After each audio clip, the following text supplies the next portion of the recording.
Who's that? Commander Claw. Who's bad? Commander Claw.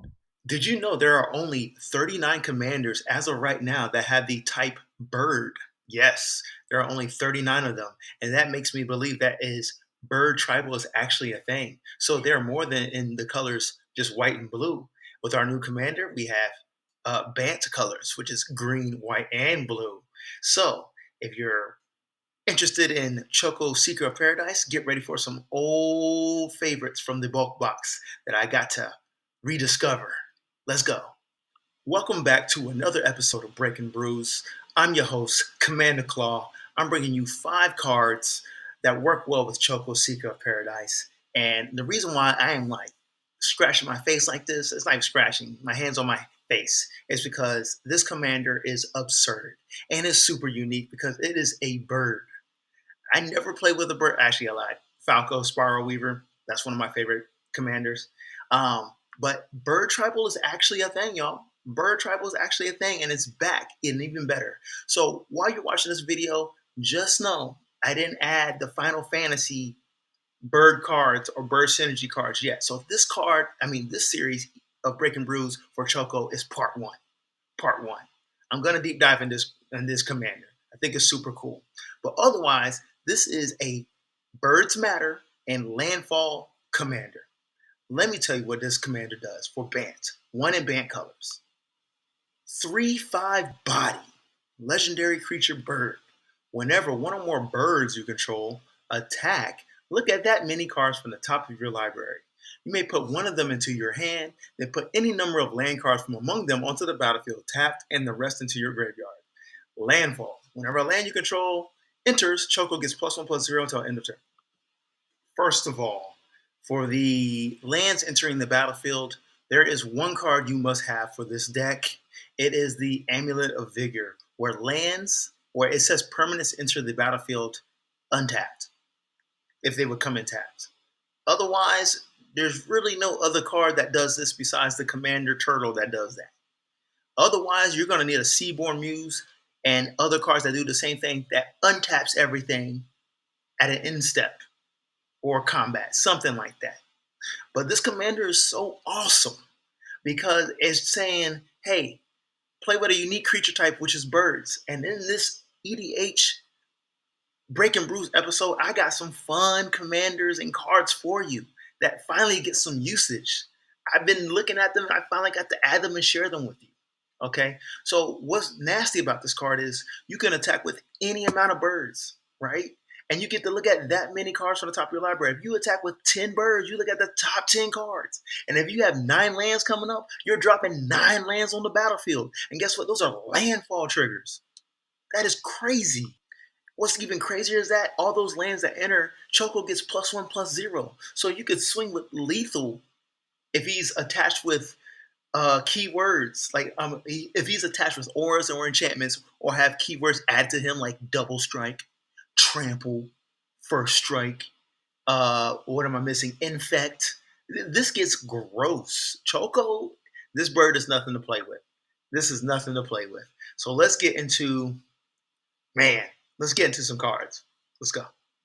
So let's say you wanted to build an army of birds and you got the opportunity to attack with Choco and you dropped all those lands into play. Let me introduce you to Emiria Angel for 2 and 2 whites, 3/3 body. Angel from the Tarkir Dragonstorm set. That means it just came out, y'all. As I put this video out, it just came out. It is a flying angel. It has landfall. Whenever a land you control enters, you may create a 1/1 white bird creature token with flying. Nothing else to say. If you drop 10 lands into play, all from Choco, you get 10 birds. Let's go.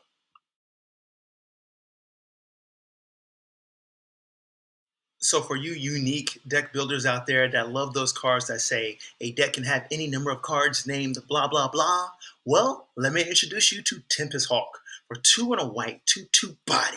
It is a bird. What do you know? We're doing bird tribal here. It has flying. And it says, whenever this creature deals combat damage to a player, you may search your library for a card named Tempest Hawk, reveal it, put it into your hand, then shuffle. Wow. So if you got 15 Tempest Hawks, you swing with one and deal combat damage to a player, you go grab another one. Then you attack with you see where I'm going with this. You're tutoring Tempest Hawks. You play them the next turn, or you play them the same turn. Attack the next turn with 2 of them. Grab 2 more, three more, four more. It gets ugly. It gets ugly. Next thing you know, you have your whole battlefield filled with Tempest Hawks. Moving on. Finally, we get a card to work with Thanos the Toy Maker. I didn't like. I can't say I didn't like this card at first. It was interesting. It piqued my interest when it came out, but I was like, there wasn't enough bird cards out there for me to even be like, I want to try it. Beast, okay, but it just birds are a different type of niche, right? Thanos Toy Maker for 3 and Simic, 3/5 body, legendary human artificer. Whenever you cast a beast or bird creature spell, you may copy it, except the copy is an artifact in addition to its other type. The copy becomes a token. So imagine if you have those Tempest Hawks coming out and you're casting them, casting them, casting them. Not only do you snag one, right? You make an artifact token copy. Then when that artifact token copy attacks, it does the same thing. It goes snags another one. Like, what are we doing here? Thanos the Toy Maker is awesome. And what else I like about it is the token copies of your birds. Let's say Tempest Hawk. They are artifacts. So look for artifact synergies for other spells in your deck. Yeah, moving on. So look, I'm running away with the theme of Tempest Hawks because it's a bird, but most likely your other creatures in this deck will have flying. So we got to reduce the spells' mana costs so we can play them faster and more effectively. So we got Warden of the Evil's Isle and Watch of the Spheres. They're super easy. They are flying creatures, and they say creatures spells with flying you cast cost 1 less to cast. There's nothing else you need to know because we want those Tempest Hawks. Do you want to pay 3 mana for those Tempest Hawks? No. We want to pay 2 mana for those Tempest Hawks. That means we get to play more Tempest Hawks and more Tempest Hawks to take over the battlefield. Let's go.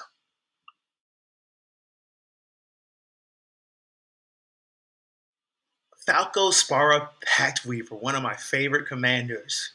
Utility commander, unique, sits on the battlefield. If you're defensive oriented, I recommend you play this commander. I recommend it. For 1 in bant, 3/3 body, legendary bird demon. Okay, flying trample. Falco Spara enters the battlefield with a shield counter on it. The shield counter says if it would take damage, remove the shield counter and prevent that damage. Cool. So that Falco Spara's defense, he got a shield up, can't be stopped. He says, fuck y'all. Cool. Next up, you may look at the top card of your library anytime. So you get to peek at the top of your library anytime and decide what you want to do with the next card. Okay, then he says, you may cast spells from the top of your library by removing a counter from a creature you control in addition to paying its other costs. Okay, so not only are you looking at the top card, you can play the top card, and that top card can be anything. This card is just a really good utility creature that does more than it looks on the screen. I promise you.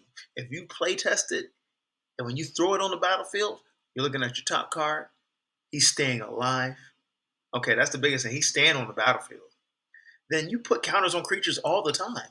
Those little +1/+1 counters, whatever type of counters, indestructible counters, you do that all the time. There's so many cards that synchronize or have synergy with your commanders that do that.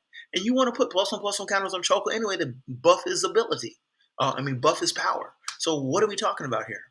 You have endless opportunities with Falco Spara. Highly recommended. Moving on. Now, finding these cards from the bulk box, this is Soul Catcher's Aerie. For 1 and a white, it's an enchantment. It says, whenever a bird is put into your graveyard from play, put a feather counter on Soul Catcher's Aerie. All birds get +1/+1 for each feather counter on Soul Catcher's Aerie. So, just know, you really can just have one bird go into the graveyard to trigger it and put a feather counter on it. And you also have the option to proliferate. Okay? You proliferate and add the feather counters on it instead of always losing all the birds to go to the graveyard to trigger it. So you really got 2 options. Literally, your birds going to the graveyard triggering it, or you can proliferate. Great card. And swing with a 10/10 bird is pretty devastating because it flies. So here we got Murmuration for 4 and a white. It's an enchantment. It says birds you control get +1/+1 and have vigilance. That is disgusting. Vigilance, not being able to tap to attack, that means you get to play offense and defense. Your board defensive, yeah, it's a win. Next up, it says at the beginning of your end step, for each spell you've cast this turn, create a 1/2 blue bird creature token with flying named Stormcrow. So all those spells, maybe they're interactive spells that you have to play on your turn to protect your commander, protect your creatures. At the end of your turn, you get to make another bird for each spell. That's crazy. And just think, you're in green and blue. You're gonna have buff spells. You're gonna have counter spells. You're gonna have holy days, prevent damage type of spells. Like, hey, you got options, and just this steadily builds your board state. Awesome card.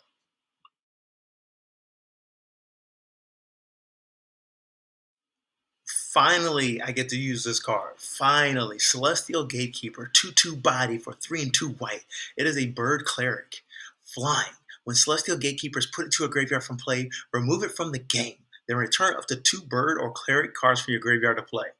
Disgusting. Disgusting. Granted, I know there are better reanimation spells, but we're doing bird tribal here, y'all. A bird that is able to reanimate any bird or cleric from your graveyard into play? Come on, man. Come on, man. That is a win. So, thank you for watching this video. Choco, Seeker of Paradise. It is a powerful, unique bird landfall commander. I do need to make a deck, actually a deck tech on this commander, because I know that video is going to slap. For sure. For sure.